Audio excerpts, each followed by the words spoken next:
Join us as we uncover the symbols, the stories, explore the mysteries, the power, and the legacy of a kingdom that is still unfolding. This is a journey where history, prophecy, power, and people converge, and the story is still being written, from ancient kingdoms to the spaces where modern voices meet. Voices that refuse to be silenced, part of a heritage that continues to shape the present. The past is not dead, it lives, it speaks. And here, we listen, we reason, we respond, and we testify. We dive into ancient truths, symbols, and signs still relevant today. The scepter has not departed, the mystery is not lost, and the kingdom, it is still unfolding, one episode at a time. This is more than a podcast, it's a return to the source. Welcome to the Scepter of Zion, where ancient truths meet modern voices. And now, to conversations, truth, and power, the scroll begins to open. And here to guide us through the gates, your trusted voice and seasoned guide, a voice for the remnant, your host, Ruben B.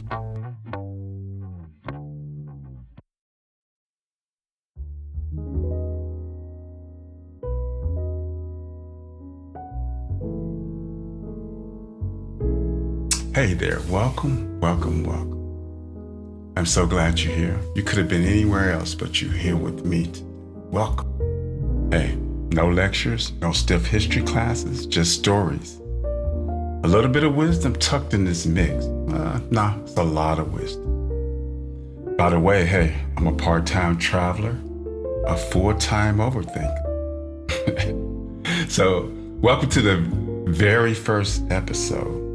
AKA the show that nobody asked for, but everybody will love sooner or later. So what we're going to do is we're going to crack open some history, culture, and some random thoughts. So join us as we uncover symbols, stories, and explore the mysteries and the power of legacies, of kingdoms that are still unfolding, a journey where history, prophecy, people, and power converge. You know what? The story's still being written. From ancient kingdoms to the modern voices. That's where I come in right here. That's where we all gonna come in, with these modern voices. For one thing, we refuse to be silent. And of a heritage that continues to shape the present, the past ain't dead. It speaks. It's here. We listen. We talk, we dive into ancient truth, symbols, signs that are very relevant today. The scepter, it has not departed. The mystery is not lost. The kingdom is still unfolding, one episode at a time. This is more than just a podcast, it is a return to source. So welcome to the Scepter of Zion, where ancient truth meet modern voices. I'm your host, Ruben B. I'm here to talk about the ancient symbols and the heartbeat of the people whose legacy still shapes the world. So welcome. Take a seat at the table, and the journey has begun. Each episode offers spiritual wisdom, powerful truth to inspire, guide, and elevate your journey, so come along. So I want to talk about this little trip I went on to Europe. I went to Italy, Greece, and Malta. So the journey was a year in planning. We booked the hotels, air flight, the cruise, and everything like that. So, I'm all excited and everything, the day of travel. So, get to the airport, everything's fine. Scan the passport and get through. Jump on this plane. It's a 12-hour journey over there to Italy. And got there, coming through customs. Everything's moving smooth, everybody checking in. So I run my passport. It wouldn't light up. So eventually after the 5th, 8th, 9th, 10th, I stopped counting. It lit up. So as you come through this gate, you have to come through another gate. And it does facial recognition. boom, thing turned red, a big old red X. So their security forces, their Interpol, police, whoever it was, walked over and typed in some stuff into their computer and stuff like that. So they took me in the back room like that. I was back there for like an hour. I started to get impatient. And I was like, finally, I go, I say, hey, what's going on? You reported your passport stolen. It's like, how can I report my passport stolen? I got it with me right now. They said, oh, well, it's reported stolen. And the dude had like this little attitude, like, so it's like, I'm in someone else's country, so let me be humble and everything will work out. So eventually what had happened was I grabbed the wrong passport. Even though that passport I had didn't expire till like December, I had to get a new one because it was expiring at the end of the year. So a 12-hour flight, I sat in this little holding room for like an hour. I was on the next flight going right back to San Francisco for another 12-hour journey. So I'm on the plane for like 24 hours, man. So I get back there, told the people in custom in San Francisco what happened, blah, blah, blah. Then from there, I had to jump in the car and drive another 2.5 hours back home to Sacramento. Got there. The new passport was sitting in the closet. So I grabbed that and booked another flight back to Italy. So took off one day for rest. By that time, I'm not feeling well, sick. End up getting a cold. So then I fly back to it 12 hours later. Well, actually 24 hours later, back on the plane, going right back there.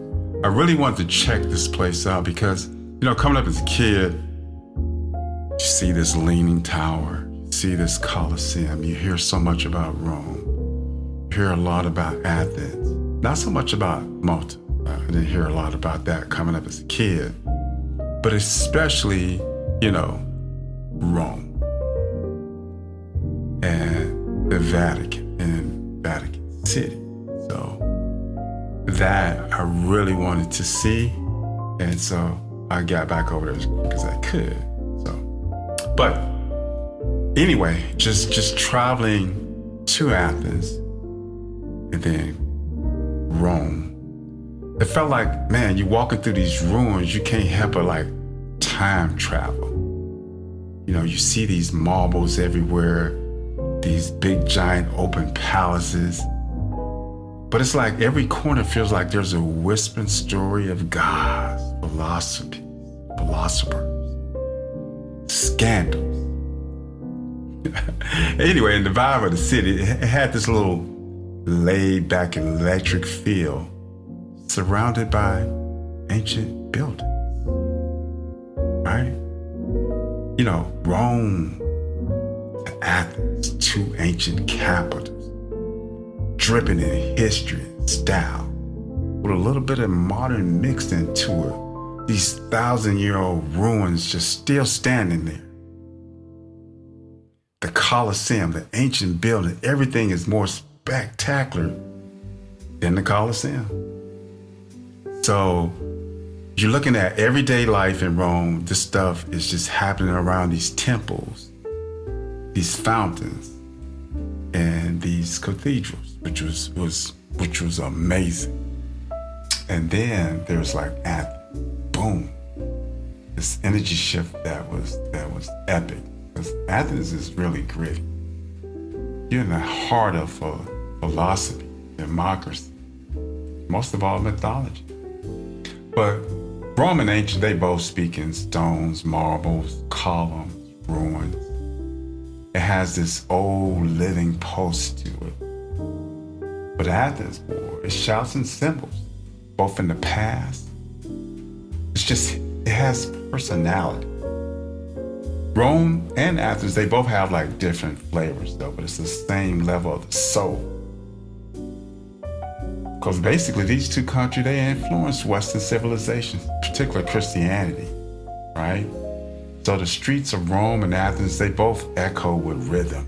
You can hear the footsteps of the emperors and the philosophers if you listen closely, just listen.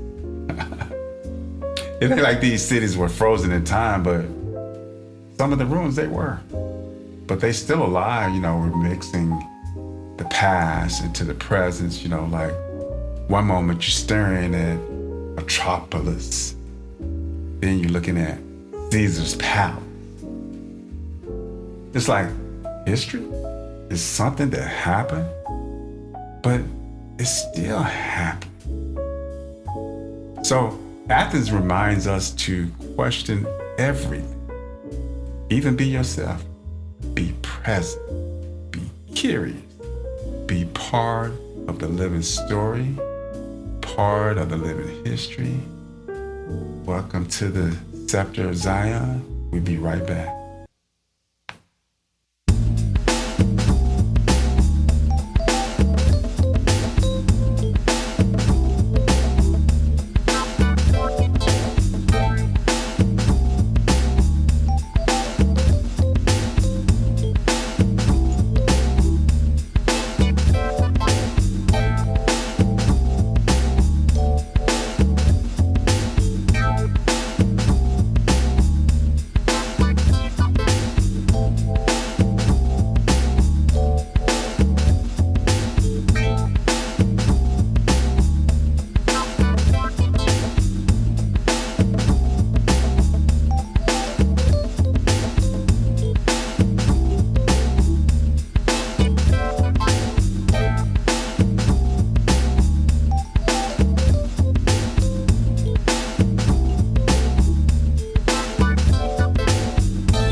Traveling to Athens in Greece and walking through the ruins, and you're blending the sacred with the scenic.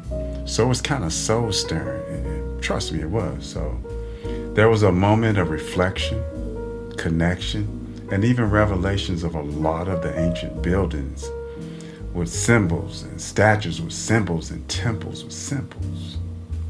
So, so let me dive into this trip. So it had a whole lot of vibe to it, not just the food and the fashion, It had a real moment of energy shift. It kind of felt like the ancestors were whispering through the ruins like, hey, row. So what I'm going to do is I'm going to unpack some of this spiritual and symbolic meaning that it had on me. Maybe you too. Maybe you'll feel it. So, the arts and the ruins, the energy in the streets, it felt like the past was really speaking. So it's like the spirits was tucked into the architect.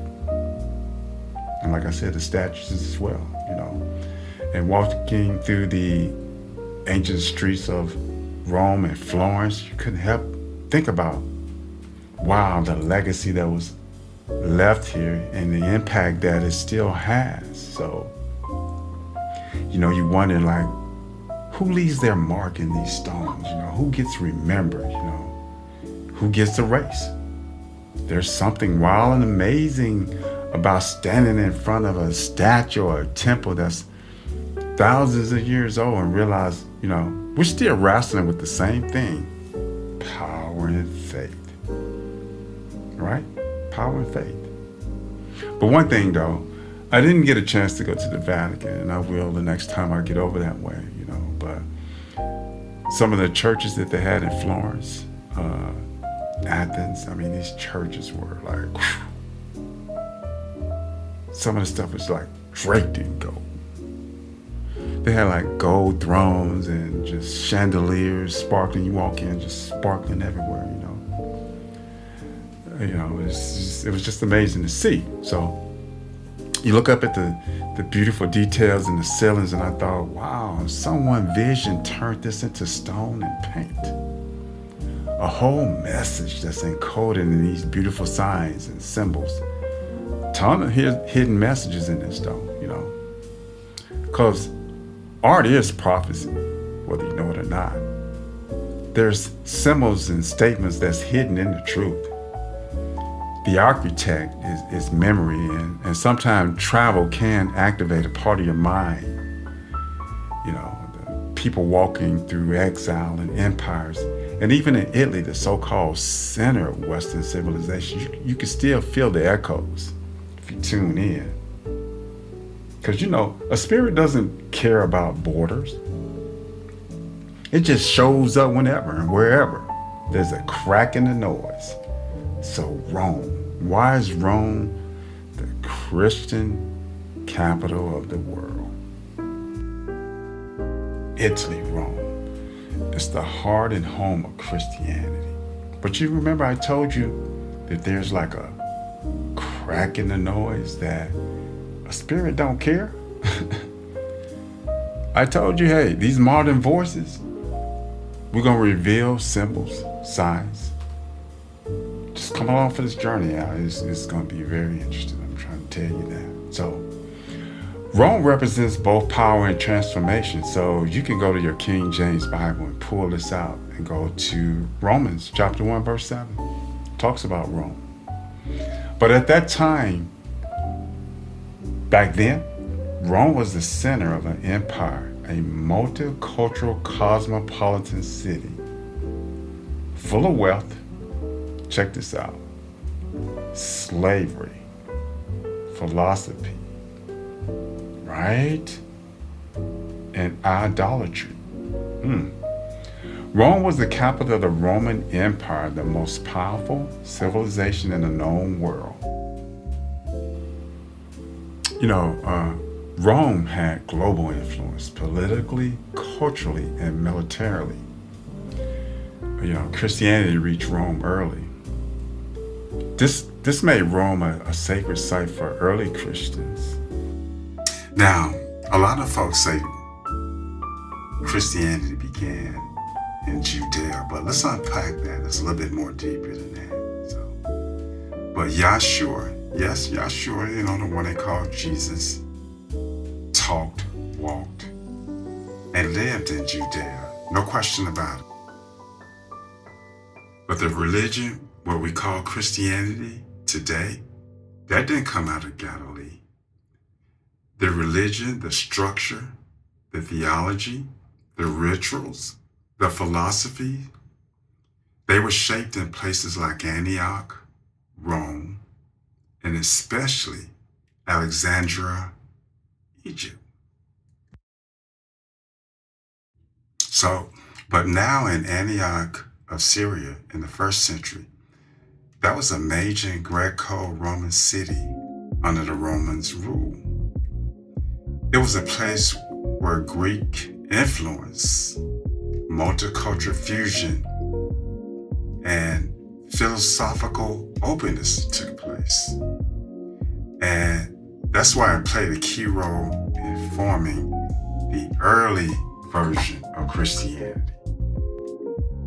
So even to this day, the Greek and Roman architects and their philosophical language, and even their mythology symbolism, is all woven and mixed into Christianity culture.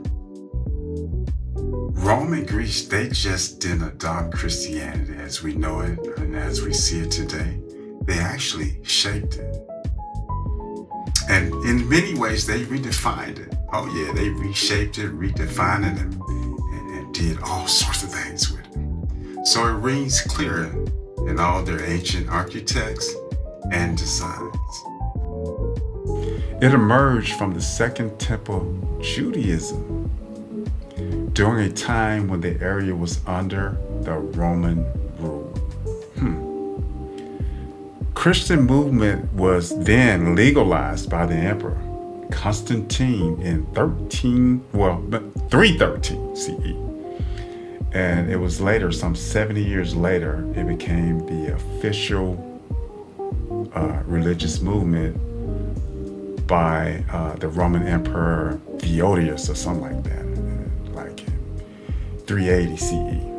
But anyway, the Pope and the Rome prestige, over time, the Pope became the most powerful figure in the church and in politics.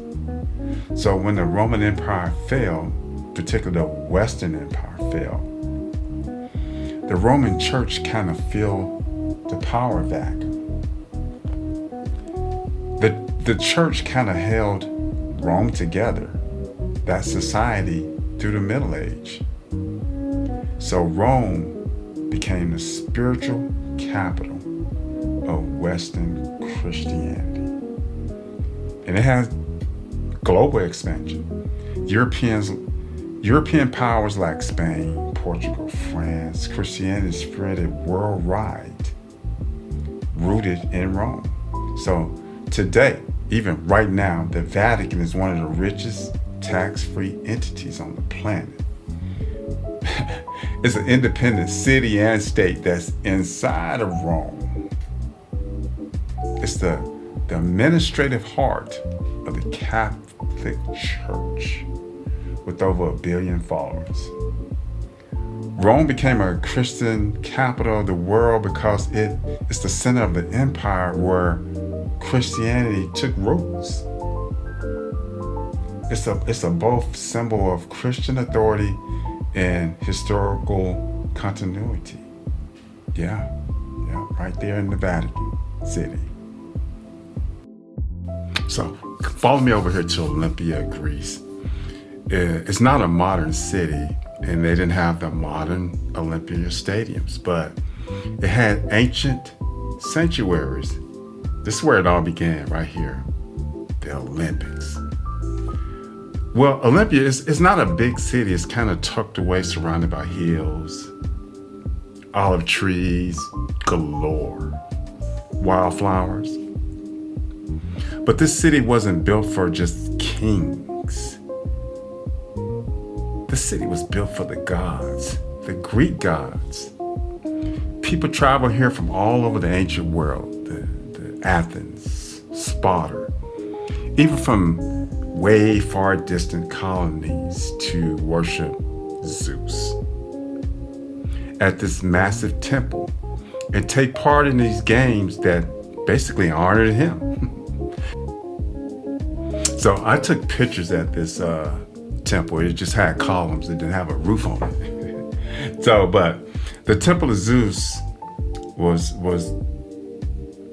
basically one of the 7 wonders of the ancient world. So it was ivory face, laced in gold, this big 40 feet tall statue looking down, basically looking down like, hey man, you better have my money if you're gonna come over here and compete, stuff like that. So anyway, yeah, it just kind of made me feel like, wow, this is where the Olympics started. So I was actually at the original Olympic Gardens, and it was pretty big, even though, a lot of the old buildings had ruins there and stuff like that. So, but it was pretty cool.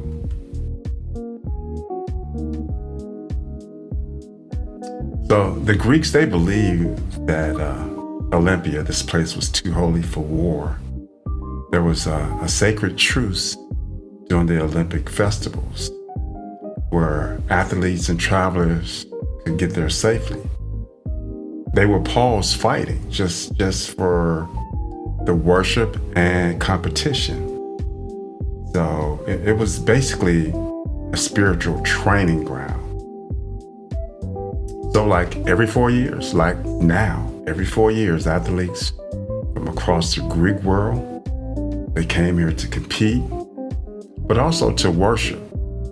They stripped down to symbolize purity and to focus. No distraction, no armor, just raw dedication, raw competition. And you know what? The crowd goes wild. Yeah, every 4 years. just like today. So let's talk about this ancient Greek religion at the time of the Olympics. So the dominating religion in Greece at that time was called polytheism. And what it is a complex, deeply rooted spiritual system that centers on gods and goddess. Each one had their own domain, their personality, and their followers. See, I bet you that's where Facebook get that from, and Instagram. Hey, I got 1 million followers here, buddy. I got 500,000 followers here. Yeah. So where Poseidon has 1 million followers. Apollo, of course, the sun and music god, he had 1 million followers.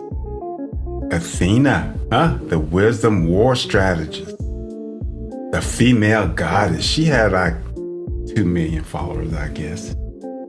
What about Artemis, the wild naturing moon god?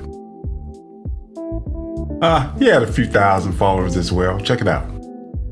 What about Chaos? He probably had over 1 billion followers. And then there, of course, the goddess Isis. And then the goddess or the god Nike. You know, your shoes that you put on your feet. No, he probably had about 30 million followers. But each city and each state had their own gods, their own temples, their own festivals in their honor, right? And also the Greeks, check this out. They had animal sacrifice, burnt offerings, wine to honor their gods. The priests and the priestesses performed rituals to maintain favor with the divine. See, all these gods and everything that they were doing over there, see, religion was woven into their politics, into their families, into war, into nature, and especially sports. All of life in Greece at that time was under the grace of gods. And the Greek gods were believed to live on Mount Olympus. And the city Olympia was sacred to Zeus, the king of the Greek gods. So that's where all that came from, people. That's right. So now, let's go on over to Athens a little bit. So I'm backtracking a little bit. So I actually went to Athens first. So Athens, right? It holds mysteries, like secrets carved into stones and stuff like that, you know? Like Athens is where the gods walked, and the myth and ideas had enough weight to shake empires, cities, countries, nations, maybe even the world, who knows? But they also had mysteries that was part of their architect.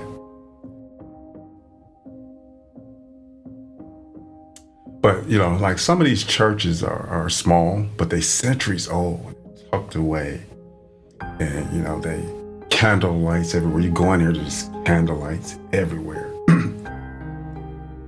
Gold thrones, incense burning, right? Statues of the 12 apostles. But check this out.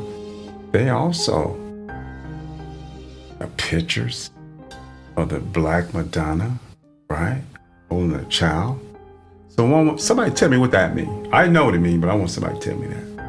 So, but the Greek faith, or the Orthodox faith in Greece, it isn't just ritual, it's a tradition, you know.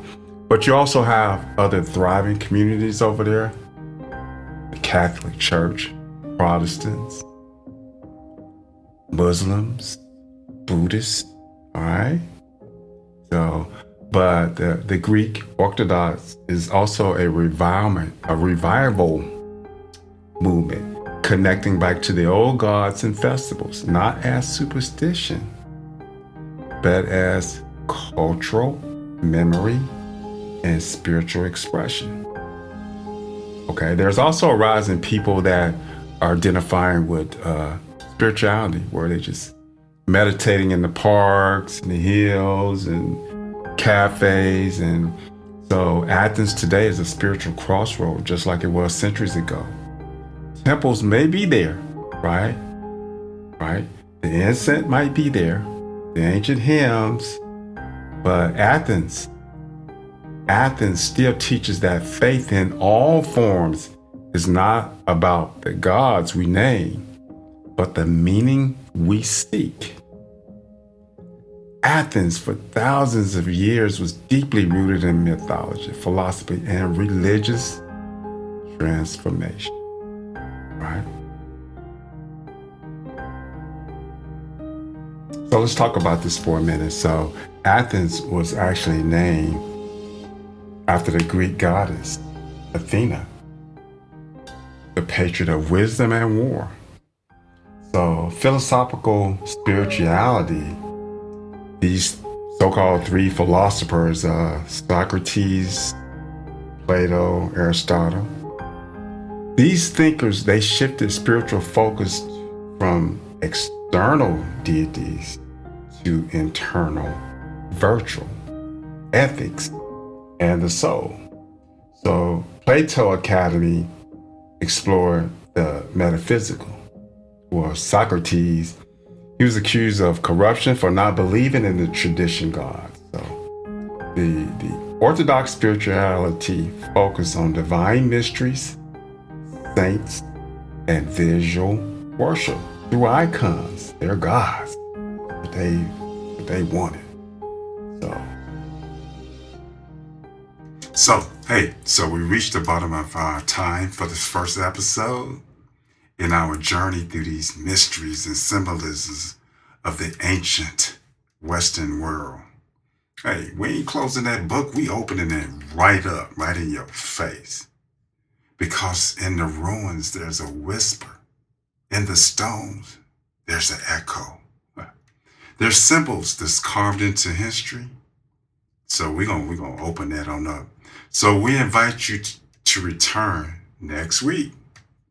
We're gonna continue this path, unearthing hidden truth right there in your plain sight, right there in view. Right? Our voice is gonna be this rhythm of history. So we're gonna uncover these things that, once again, they hidden in plain sight. No, we're gonna open this. We're going to investigate these symbols, these signs, these secrets, these spirits, these stones. You know what? They've been waiting for a long time for one to come out and to come into our minds. The journey isn't over, baby. Hey, it's just begun. Thank you for listening to this week's episode of the Scepter of Zion. If something stirred your spirit, sparked a memory, or whispered truth into your soul, don't keep it to yourself.